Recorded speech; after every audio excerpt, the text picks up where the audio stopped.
We found that because of the huge amount of variation, it would be very expensive to monitor for pesticides in these crops in the way that a lot of people are proposing to do. So, for example, if you wanted to understand the difference between meadow foam fields, you would need about 7,000 fields to sample, and that would cost you $3.35 million to sample. So that would just Okay. be a huge investment of time and resources in order to detect a difference of the hazard quotient value of 154.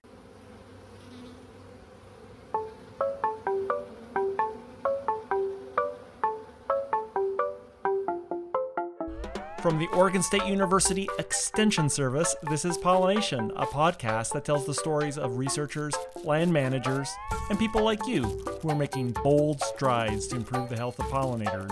I'm your host, Dr. Adoni Melathopoulos, Associate Professor of Pollinator Health in the Department of Horticulture. Are bees at more hazard to pesticides than they were, say, 5 years ago? It's a hard thing to measure.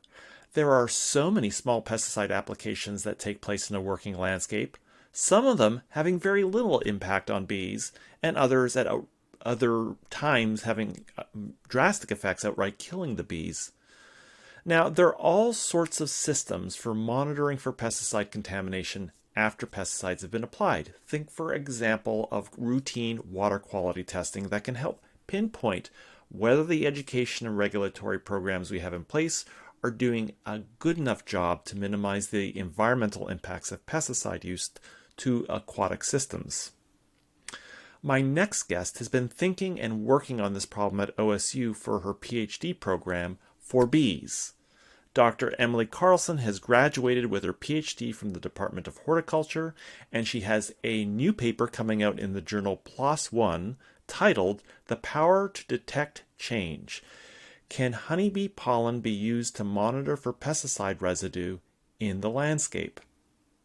In this interview, we get a sneak peek at the paper, and we learn about whether we can use monitoring of incoming pollen to colonies to detect positive or negative change to pesticides. This week on Pollination. Hi, Emily. Welcome to Pollination. Thank you so much. I'm so happy to be here. I think this is a great conversation because in some ways, listeners may not realize this, but you were my first PhD student that we co-supervised with Ramesh Sagili, and we would have, very regular conversations. So this is kind of like peering into. Yeah, definitely. But now you're Dr. Carlson, you're fully graduated, and I thought it was a good opportunity, especially since you have a new paper that's coming out in the journal PLOS ONE, to pick up on some of the work that you've done under your PhD thesis. And I guess most people probably know that pesticides are evaluated for safety against bees, that there are these extensive laboratory tests that are submitted to EPA when a new pesticide is registered or when it's being re-reviewed, and may include things like small field studies to ensure that if the pesticide is used under conditions that are outlined on the label, the product would be safe to bees. But as I guess listeners probably also know, and here in Oregon for sure, that there are things like water quality testing where even after registration, we're still monitoring to make sure that the registration process is working. And I guess this is really the kind of the focus of the paper that's coming out for you, and it's real innovative work. I guess to set it up, what is the challenge for doing something like water quality testing, post-registration water quality testing, but for bees? Yeah, so I think this is a really interesting question because, obviously we want to make sure that we know our registration process is working. And so having a post monitoring system would be beneficial for a lot of states that are interested in either assessing pesticide hazard or looking at, whether or not certain practices are working for them.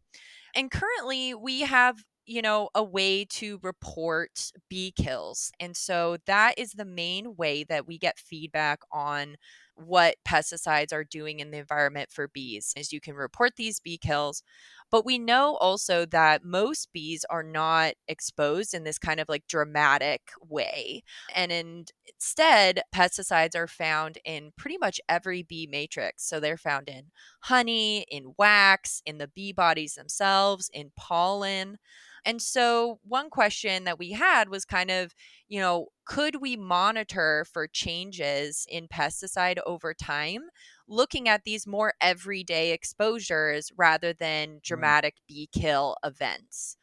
And, obviously that poses a lot of challenges because when you are wanting to monitor a specific crop for pesticides and their impact on bees, you can't tie all of the bees to little leashes Oh, and right. prevent them only going to one crop, right? They're going to sample the whole landscape. So, like, if you So, had like, a bee colony in a blueberry field, they may not stay on the blueberries, but may go to the adjacent crimson clover field or something.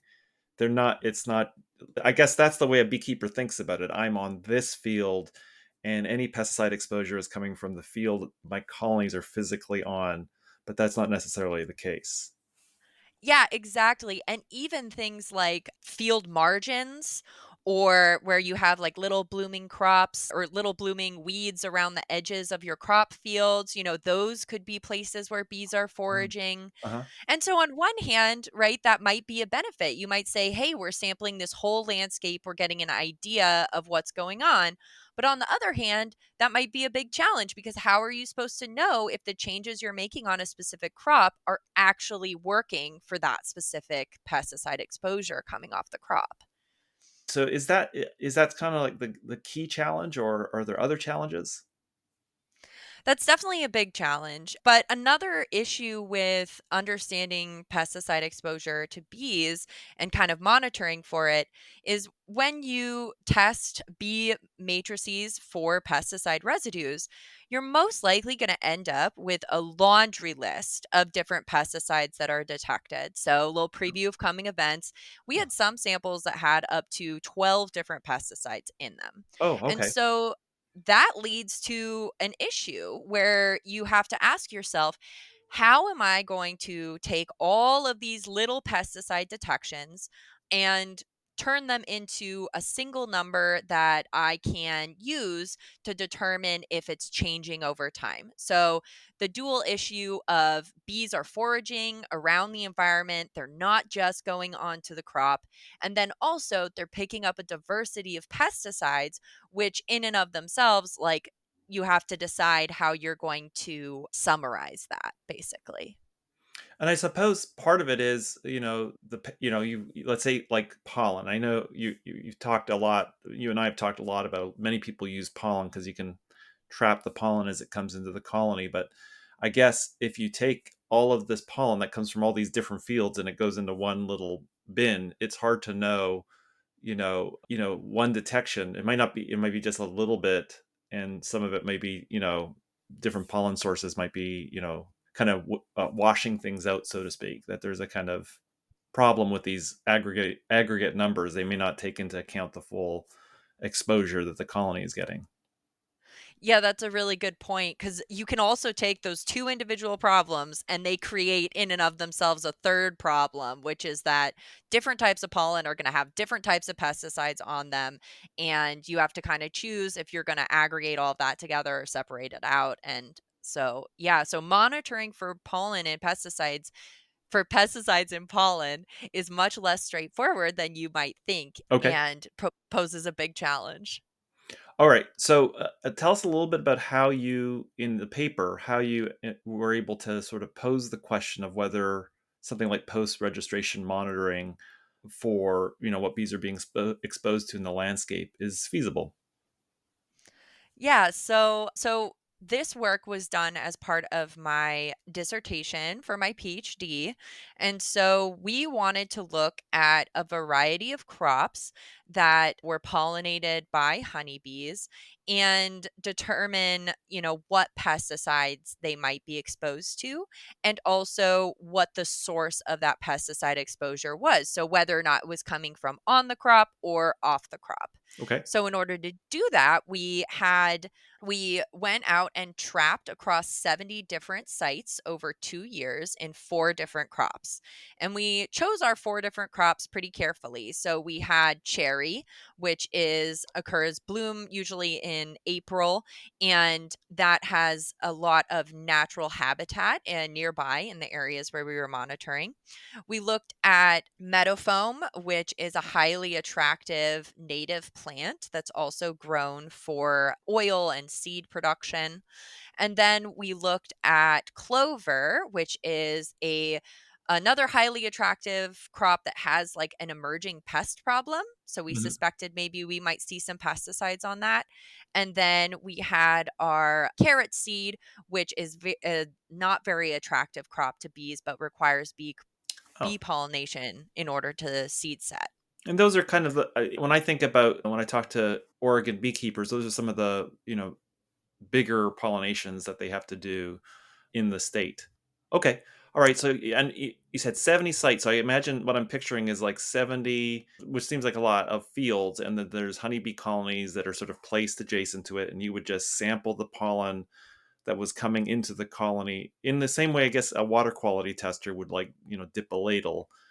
Presumably somebody could go out and do something like this, a state agency, for example, and get a sense of, what's the status of, are the colonies getting exposed to more pesticides or less pesticides over time?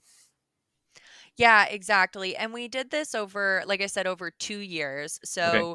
So we were also kind of looking at whether or not time was an important factor in changing pesticide residues. And so the way we collected our pollen was actually super fun. We did pollen traps, which your listeners might be familiar with. So they're these front porch kind of looking devices that you attach to the front of the colony. And when the foragers are returning home with pollen on their legs, the like mesh forces them to drop their pollen load. It kind of like pops it off into a basket below the site or Oh, below the colony. And okay. so the end result is that you can engage the pollen traps for 24 to 48 hours, and you end up with a basket full of pollen where each little pollen bundle is representing one honeybee leg's worth of pollen trip. Okay. No, that's really great. And I remember, my understanding of bee biology, honeybee biology, they show fidelity on their trip. So oftentimes those loads are from one single, they don't mix pollen together. It's like one, if they were on dandelions, and you'd get this little sampling of these two little loads coming off her back legs of dandelion pollen, these little pellets. Yes, and that was definitely something that we were relying on. And we had pretty good success with it in the sense that there were not many mixed pollen loads that we encountered, Okay. which kind of like moves into the second part. So, okay, so we go out, we do all this trapping, we're trying to get different crops, we're trying to get crops that are at different points in their bloom period. And then we bring those pollen samples back to the lab and sort them out into their various colors. Okay. So, anyone who has looked at honeybee comb will know that there can be a whole rainbow of pollen that you see inside. And so, what we were doing was individually sorting out the different pollen loads. And so, then we would do 2 different things with those color sorted groups. The first was to perform acetolysis, which is a very strong reaction involving heat and acid, which strips the outer layer of the pollen grain, which is made of fat, so that it exposes the protein underneath. And that allows you to identify what plant it came from using a microscope. Oh, it's good. It's So, good that you mentioned this as well. If people are interested, a couple weeks ago, we had a podcast with Dr. Priya Chakrabarty, and she talked about that process. And even earlier, we had a great episode with Pierre Lau, Dr. Pierre Lau at USDA. Okay, great. So that you can actually tell, you got the color pattern, but you could confirm that it's like one, genus of plant or something. exactly. And I'm so glad you mentioned Pierre Lau because When I was starting my PhD, I definitely just called him and he explained how to do acetolysis to me. I took like a ton of notes and he was like, "Look up this paper, look up that paper." So, thank you, Pierre. So, yeah, so we did that. So we performed our acetolysis, and then we took those color sorted subsamples and shipped them off to a lab to perform pesticide analysis. And so at the end of the day, what we ended up with was a pesticide residue analysis for the whole sample. So we All the call that pollen. our composite, because it's the whole rainbow, whatever we Okay, caught that day. got it. And then also the pesticide residues for the individual plant genuses All that right. made up that pollen sample. Okay, so you knew that it reminds me earlier in the interview when you said, "Oh, you put your colony at the side of the blueberry field and they go to the crimson clover." That was allows you to sort of see how much of the pollen came from the crop that the colonies were supposed to be, being rented for to pollinate, and how much of the pollen came from something else. Exactly. And then you And knew for the this pesticide from either. You could say this much these pesticides came and this amount came from this source and the others. Okay, gotcha. Sorry to interrupt. No, no. And so yeah, so we did that, and then we also had that other problem that we talked about in the first question of like, okay, so we have all these pesticide residues. How are we going to add them up into one number that makes sense? And so what we chose to do was we used what's most common in the literature, which is called hazard quotient. Okay. And hazard quotient is a way of relating the pesticide detection in pollen to the LD50, or the toxicity of that pesticide. So Okay. essentially, what you're doing is you're creating this number, a single number, where it's, scaling each pesticide detection according to the toxicity of that pesticide. And That then makes you sense. So add up. you would kind of like you would say this pollen had, if you added up all the toxicities in them, you had this pesticide and it's not very toxic, and this pesticide it's super toxic, but it's at low. You could just kind of like capture the kind of amount of bee toxicity in a pollen. Exactly. That's the idea. And that's what's very commonly done. But this also kind of, opens another question, which is like you're losing a lot of information at this point, right? You're taking, like, it's good that you're able to simplify all of these detections into a single number, but you're also compromising a lot of detail by doing that. So you kind of have to, weigh both of them. What do you mean by that? You're compromising some detail. What kind of things get lost? Yeah. So, for example, if I have one pollen sample that has four pesticides in it and it has a hazard quotient of 100, that would be indistinguishable from a different pollen sample that has only one pesticide in it that also has a hazard quotient of 100. And Uh, this gets really tricky because we also know that things like the number of pesticides detected in a pollen sample are correlated with negative outcomes on bee health. So uh, you're kind of compromising part of you're making this trade-off, right, in order to use hazard well, quotient. I can envision, and I know this is something that people know that one pesticide may be toxic on its own, but it may, in combination with another, have a different toxicity profile. And if you treat them one, you just add them up, you lose that information. Exactly. Yeah, you're also Interesting. losing any information about synergy that you might be able to determine or things like that. Okay, all right. So you've got these. You've now got. You can tell you've got these different crops, and you know how much of the pesticide from different sites. I imagine the thing is there's variation. Some sites have a lot, and some sites don't. How do you use this data to sort of test the question of the feasibility of a program like this for perhaps like a state?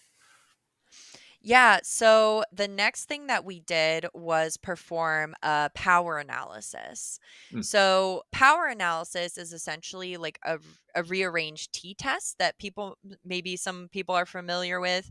And it's this type of statistical test that allows you to determine how many samples are needed to detect a difference between groups. So you can essentially say, okay, I ran this test and I had 10 samples. Based on the variation of these samples, I didn't find any significant difference between my groups. And a power analysis would say, okay, well, next time you do this test, you should do 50 samples. And Uh, that will give you okay. the level of resolution that you need to see if what the difference between these groups is.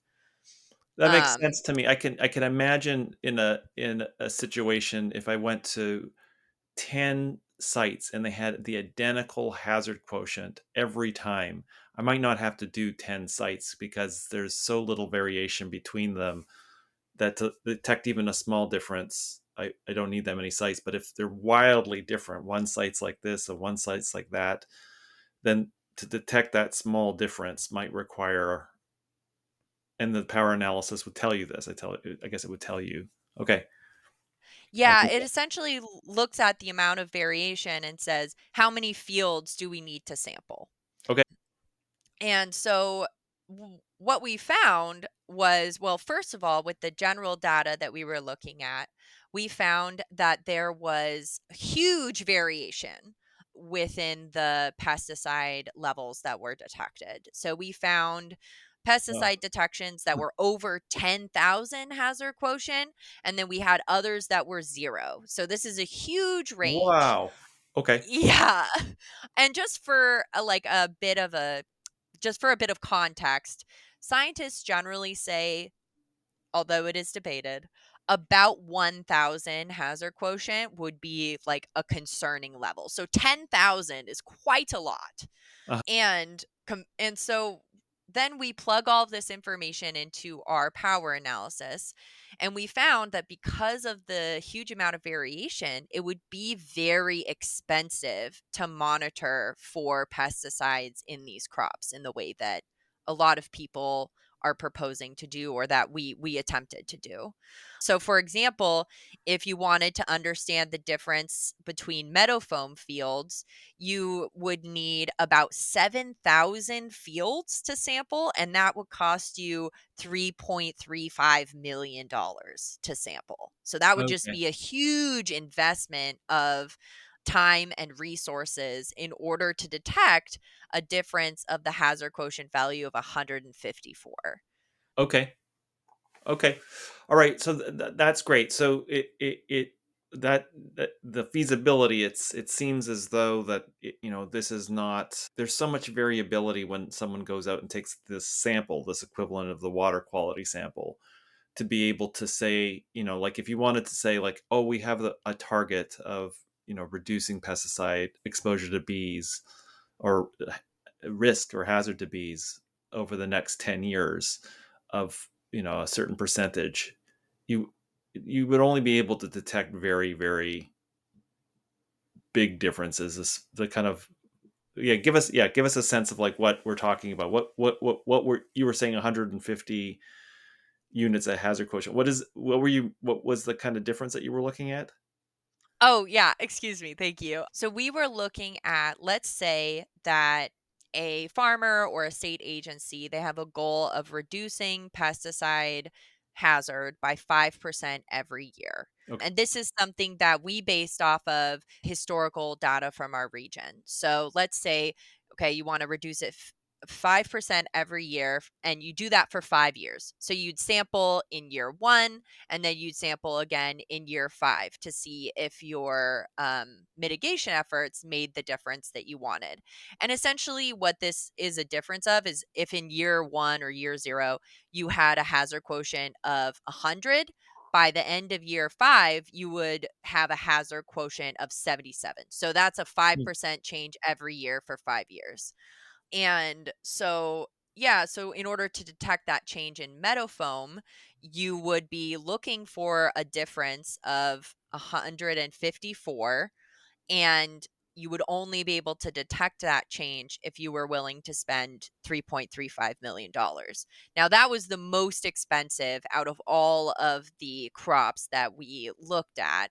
Not all of them were that expensive. So, for example, if you wanted to determine a difference in cherry, you would only need to spend $129,000 to detect about a hazard quotient difference of 575. And so it kind of depends on the variation within the crop of how many sites you would need. Hmm. Because one of the issues we ran into with meadowfoam was that a lot of them were zero. We were getting no pesticides, no pesticides, no pesticides. Mhm. But then every now and then you would have a huge spike in pesticide Oh, uh-huh. detections. And those are very difficult to capture in a predictable way. And so the number of sites you'd need to sample is reflecting that. Interesting. Okay, so I guess what does this mean? What is when we look at your work and this forthcoming paper, is it what if post registration monitoring is maybe not feasible? Like, what is the kind of implications of your findings? Yeah, so, I think it's important to keep in mind that, honeybees can, we're kind of using them as these ecological sensors, right? You can drop a colony anywhere you want and use it to sample the landscape. And that is very useful, and I don't want to undersell like the value of a resource like that. And investing in post-registration monitoring is a really good idea because that is a way to tell like where rubber meets the road. Are we meeting the goals that we've set for ourselves? However, using this particular method with hazard quotient might require a more nuanced interpretation Uh, than you kind of would first think. And so even if we're continuing to do this pesticide monitoring in pollen, perhaps thinking of other ways we could use that data. So, looking for particular chemistries over time, or looking at the way that, these floral resources are changing. Those could all be very useful things. And using hazard quotient to just determine how pesticides change over time would be a pretty expensive option to try to undertake if you want the statistical power that most people do. Okay, so just to get that was a lot. So just to get this in perspective, it may be rather than just trying to bin everything together into this one number, it may be, oh, here's a pesticide of concern to monitor for, or like something a little bit more targeted, a little bit more tailored perhaps to each crop, rather than trying to like reduce everything down to sort of this one measure for everything. Yeah, and I think that looking for new ways to kind of use this pesticide residue data could be really useful in the future, because certainly it is useful to have information about what pesticides are coming into the colony. But I think when we are considering the sort of compromises we make by collapsing all of that information into one number, maybe we're not willing to give up all of that information for the ease of use.